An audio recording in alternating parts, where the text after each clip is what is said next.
Hi guys, I hope you're hanging in there and doing well.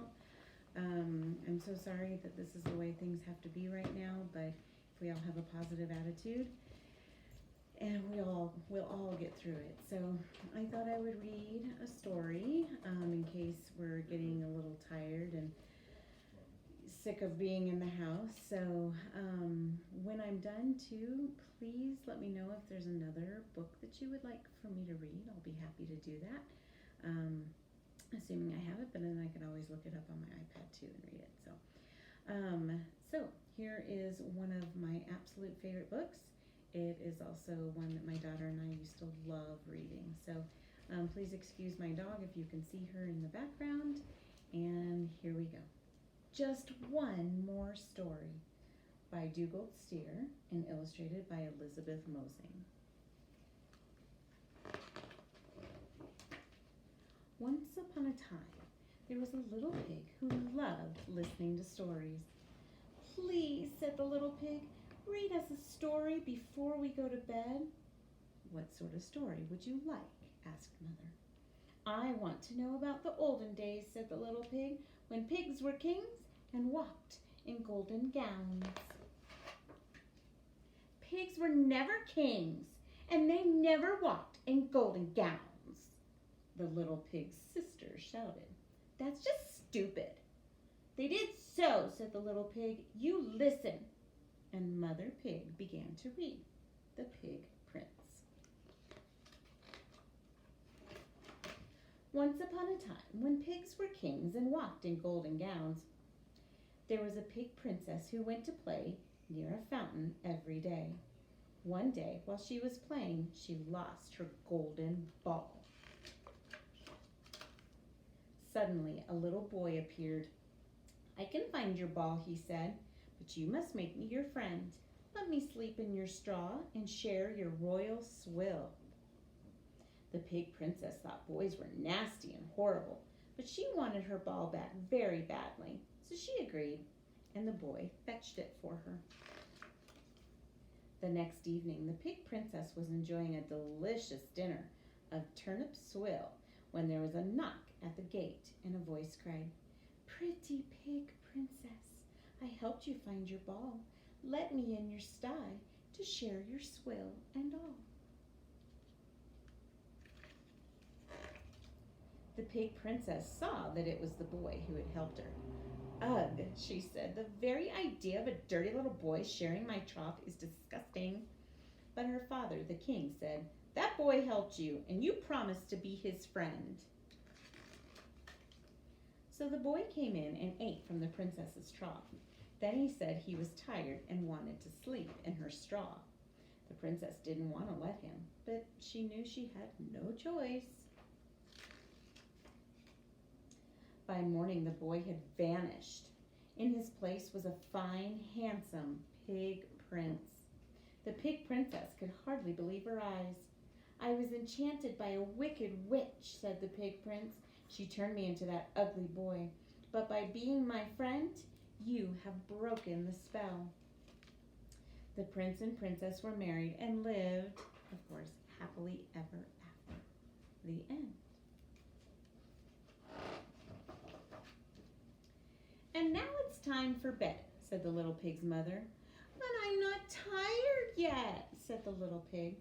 "And I want to marry a handsome pig prince," his sister squealed. "All right," said Mother Pig. "If I read you just one more story, will you go to bed?" "Yes," the piglets cried. "Well," began their mother, "this story isn't about a handsome pig prince. It's about a little pig that no one thought was handsome at all. In fact, they thought he was so ugly. Do you know what they called him? The ugly pigling." Once upon a time, there was a mother duck who had a clutch of 5 ducklings. 4 of them were the most gorgeous, fluffy yellow ducklings you could ever imagine. But the 5th was pink with a snout and a curly tail. That doesn't sound right.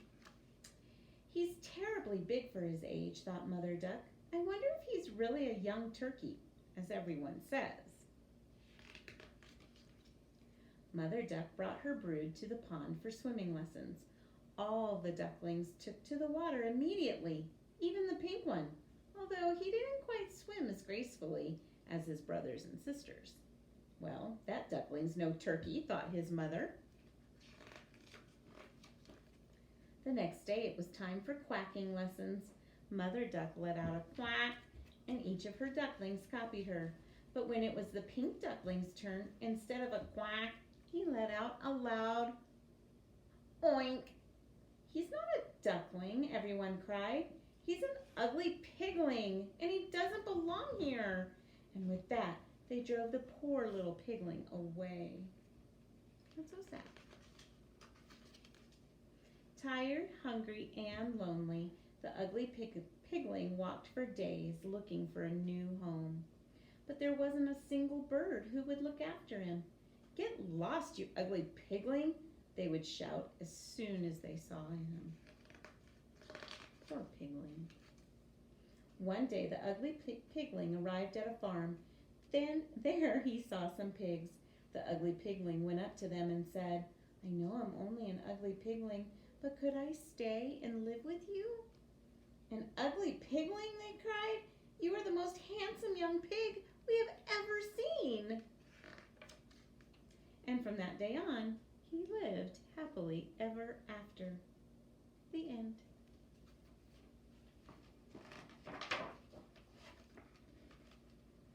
"I liked that one," said the little pig when his mother had finished. "That's because you really are an ugly pigling," his sister told him. "Am not," he answered, nuzzling up to his mother. I wonder if some of you who have brothers and sisters are doing a little bit of that right now. "Aren't there more stories about pig princesses?" the little pig's sister asked their mother. "Ooh, yes, please," said the little pig. "Tell us just one more story."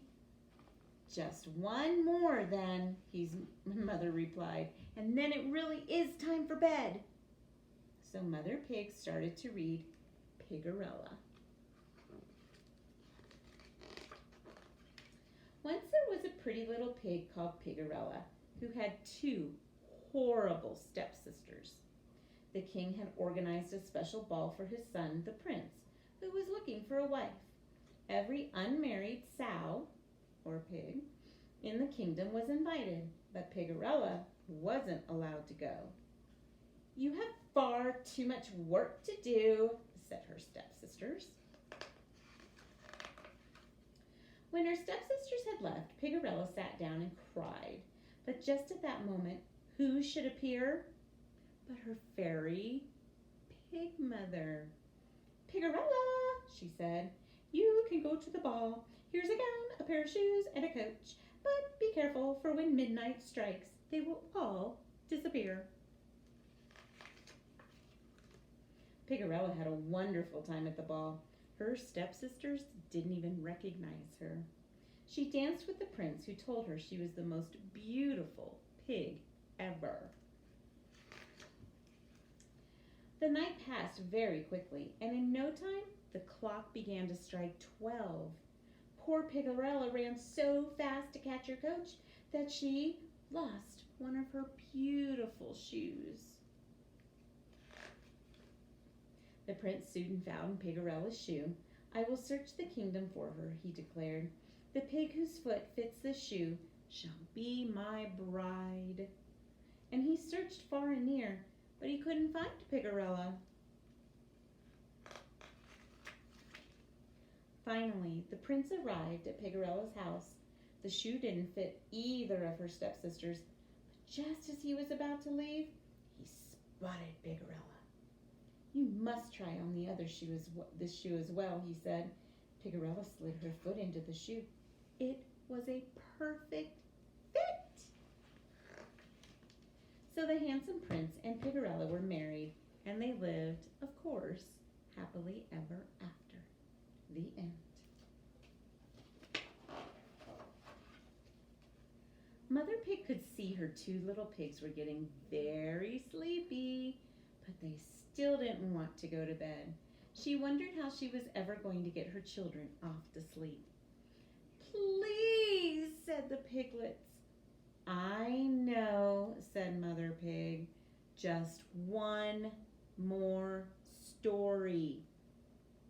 The Prince and the Porker. Once upon a time, when pigs didn't live in warm sties, there was a prince and a pig who looked so alike no one could tell them apart. It must be a fine, carefree life being a pig, said the prince. If you change places with me, you'll soon find out what a fine life it is, the pig said with a smile. The prince agreed to change places. So the pig dressed in the prince's royal robes and set out immediately for the palace. The pig had a wonderful time pretending to be the prince. He dined and danced and slept in beds of the finest linen. No one knew that he wasn't the real prince. Meanwhile, the prince soon regretted changing places with the pig. The field where he had to live was dirty and cold, and there was never enough food to eat. At last, the day came for them to change back. "How is your fine, carefree life as a pig?" asked the pig. The prince had to agree that being a prince was much easier than being a pig.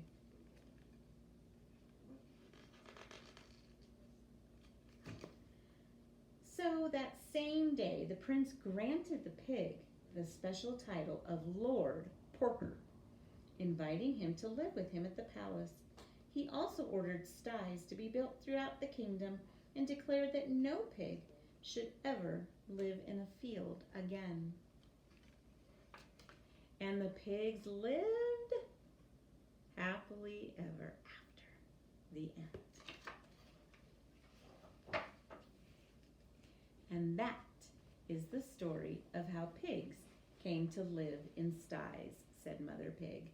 But when she looked up, her little ones were both fast asleep. All right, so I hope you enjoyed that. And again, I hope you're hanging in there with your family. If you would like more stories,